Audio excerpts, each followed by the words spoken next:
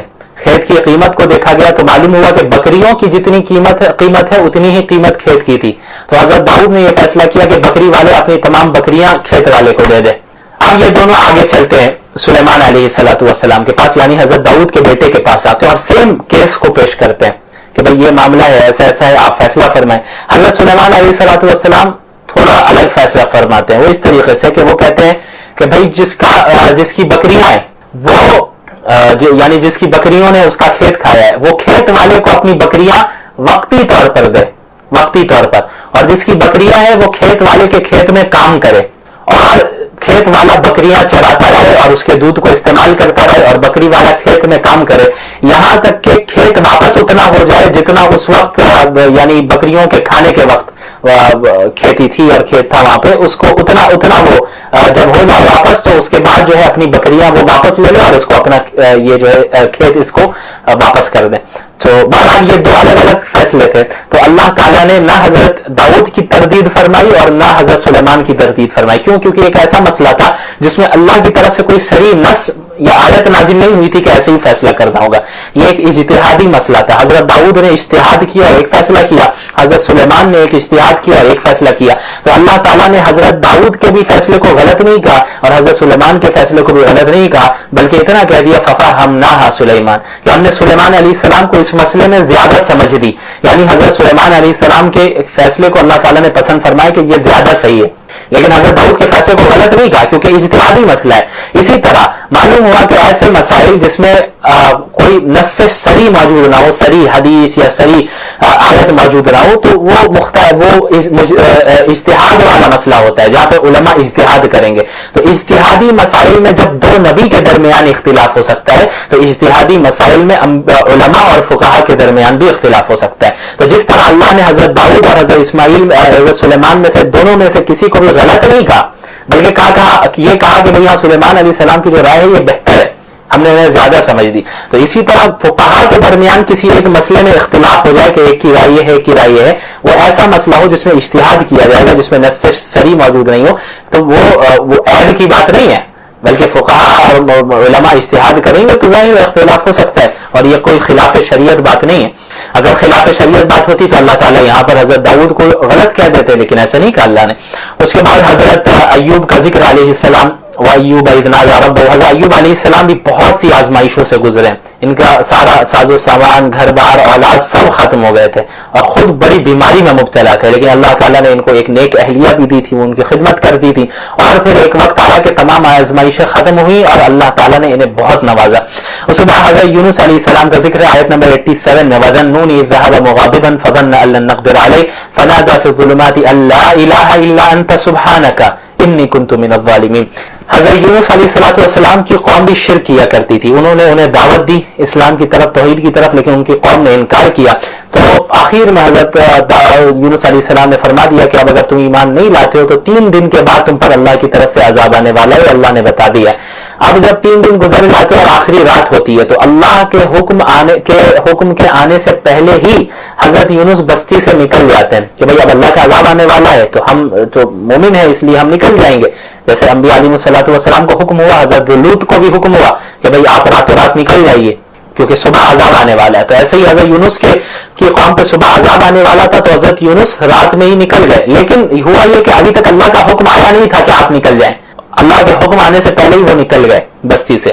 تو قوم نے بہرحال پھر توبہ کر لی تھی, ان پہ عذاب نہیں آیا تھا حضرت یونس کی قوم پر, لیکن اللہ تعالیٰ کو یہ بات پسند نہیں آئی کہ اللہ حضرت یونس نے بغیر حکم آنے سے پہلے ہی، یعنی حکم آنے سے پہلے ہی وہ بستی سے نکل گئے. اللہ کو یہ بات پسند نہیں آئی. یہ کوئی گناہ کا کام انہوں نے نہیں کیا تھا، انہوں نے اپنے اجتہاد سے کیا تھا. ٹھیک ہے، اجتہاد سے. تو بہرحال نکل گئے. تو انبیاء علیہ الصلوۃ والسلام کی شان چونکہ بہت بلند ہوتی ہے، تو اللہ تعالیٰ چاہتے ہیں کہ انبیاء سے کوئی ایسا کام بھی نہ ہو جو خلاف اولا ہو. تو مقام انبیاء کا بہت اونچا ہے. تو وہ وہاں سے نکل گئے. پھر اللہ تعالیٰ نے عتاب نازل کیا اور وہ پھر سمندر میں انہیں ڈالا گیا، اور پھر وہ مچھلی نے کئی دنوں تک جو ہے انہیں نگل لیا، اور مچھلی کے پیٹ میں کئی دنوں تک رہے اور تسبیح پڑھتے رہے، دعا مانگتے رہے، لا الہ الا انت سبحانک انی کنت من الظالمین، کہ اے اللہ تیرے سوا کوئی خدا نہیں ہے، آپ کی ذات پاک ہے اور میں ہی ظالموں میں سے تھا، میں ہی غلط کرنے والوں میں سے تھا، میں نے ہی غلطی کی، میں نے ہی ظلم کیا. یہ دعا مانگتے رہے کہ اللہ تعالیٰ نے آخر میں ان کی دعا قبول فرمائی، اور پھر مچھلی نے آپ کو باہر نکال کر کنارے میں رکھ دیا.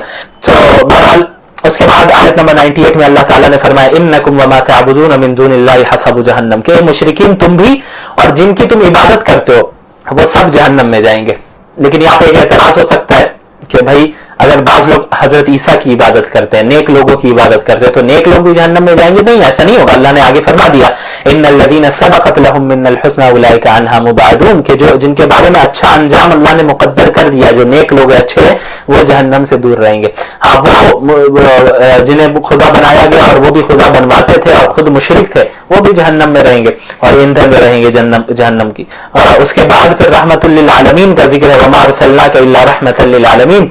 آیت نمبر 107. اس آیت میں اللہ کے نبی صلی اللہ علیہ وسلم کو بتایا گیا کہ آپ کو تمام عالمین کے لیے رحمت بنایا گیا، یعنی عالم انس ہو، انسانوں کے بھی نبی ہیں، جنوں کے بھی، عالم جمادات ہو، تمام عالم، ہماری گیلیکسی ہو یا دیگر گیلیکسیز ہو، پورے یونیورس کے لیے اللہ کے رسول صلی اللہ علیہ وسلم رحمت للعالمین اور نبی بنا کر بھیجے گئے. ابھی فکر کی جا رہی ہے، کوشش کی جا رہی ہے کہ بھئی مارس میں جا کے بسا جائے یا کہیں اور جا کے بسا جائے. آپ مارس میں چلے جائیں، جوپیٹر میں چلے جائیں، آپ مون میں چلے جائیں، کہیں بھی چلے جائیں، آپ جہاں بھی جائیں گے آپ شریعت کے تابع رہیں گے، اور آپ کے لیے آخری نبی محمد الرسول اللہ ہی ہوں گے صلی اللہ علیہ وسلم، کیونکہ اللہ تعالیٰ نے فرما دیا وما ارسلناک الا رحمۃ للعالمین، تمام عالموں کے لیے آپ کو رحمت بنا کے ہم نے بھیجا ہے. صرف اس دنیا کے لیے نہیں، صرف پلانٹ ارتھ کے لیے نہیں، بلکہ پورے تمام عالمین کے لیے. اس کے بعد سورۃ الحج کی ابتدا ہوتی ہے. اس میں حج کے بنیادی ارکان اور احکامات بیان کیے گئے ہیں، اس لیے سورت کو سورہ حج کہتے ہیں. اس سورت کی ابتدا ہوتی ہے قیامت کی ہولناکی کے ذکر سے. یا ایھا الناس اتقوا ربکم ان زلزلۃ الساعۃ شیء عظیم، کہ اے لوگو اللہ سے ڈرو، اپنے رب سے ڈرو، قیامت کا جو زلزلہ ہوگا وہ بہت سخت ہونے والا ہے. اور اللہ نے فرمایا یوم تذہل کل مرضعۃ عما ارضعت، کہ اس دن جب قیامت کا زلزلہ آئے گا اور قیامت آ رہی ہوگی تو پھر ہر وہ عورت جو اپنے بچے کو دودھ پلا رہی ہوگی وہ اپنے بچے کو پھینک دے گی، بھول جائے گی، اور جو حامل عورت ہوگی وہ اپنے حامل کو ساقط کر بیٹھے گی، اور لوگوں کو دیکھ کے لگے گا کہ سب نشے میں ہیں، سب ایک دوسرے سے ٹکرا رہے ہیں اس زلزلے سے اور پھر اس قیامت کے آنے سے. لیکن اللہ نے فرمایا وما ہم بسکارا، لگے گا کہ نشے میں، لیکن وہ نشے میں نہیں ہوں گے، وہ اللہ کا عذاب ہوگا جو کہ بہت سخت ہونے والا ہے. اب قیامت کا ذکر ہے، اس کے بعد بعث بعد الموت کا ذکر ہے کہ اللہ دوبارہ زندہ کرے گا سب کو. پھر اللہ نے فرمایا کہ اگر تمہیں دوبارہ زندہ ہونے پر شک ہے تو پھر اپنی خلقت پر غور کر لو نا، کہ اللہ نے تمہیں پیدا کیسے کیا. ایک نطفے کی شکل میں تھے تم، اللہ نے کس طرح اس کو تبدیل کیا اور ایک مرحلے میں گزارا، اور پھر اس کے بعد تمہیں انسانی ڈھانچہ دیا، پھر انسان بنے، بچے رہے، پھر کیسے کیسے جوان ہوئے. تو جو اللہ اس بہترین پروسیس کے ساتھ تمہیں ایک انسان بنا دے رہا، وہ اللہ اس انسان کو مارنے کے بعد دوبارہ زندہ نہیں کر سکتا. یہ کیسی حماقت والی بات ہے. اس کے بعد اللہ تعالیٰ نے یہ بھی ذکر فرمایا وَمِنَ النَّاسِ مَن يَعْبُدُ اللَّهَ عَلَى حَرْفٍ. اللہ کے نبی صلی اللہ علیہ وسلم جب مدینے میں آ گئے تو بعض لوگوں نے صرف اس لیے اسلام قبول کیا تھا کہ دنیاوی فائدہ حاصل ہو سکے، تو اللہ نے ان کی تردید کی. اچھا، پھر جب دنیاوی فائدہ زیادہ حاصل نہیں ہوا تو اسلام سے پھر گئے وہ منافقین اور جو بھی کفار تھے. تو اللہ نے فرمایا کہ بھئی یہ ایسے لوگ ہیں جنہوں نے اپنے دنیا کو بھی ضائع کیا اور آخرت کو بھی یہ ضائع کر بیٹھے.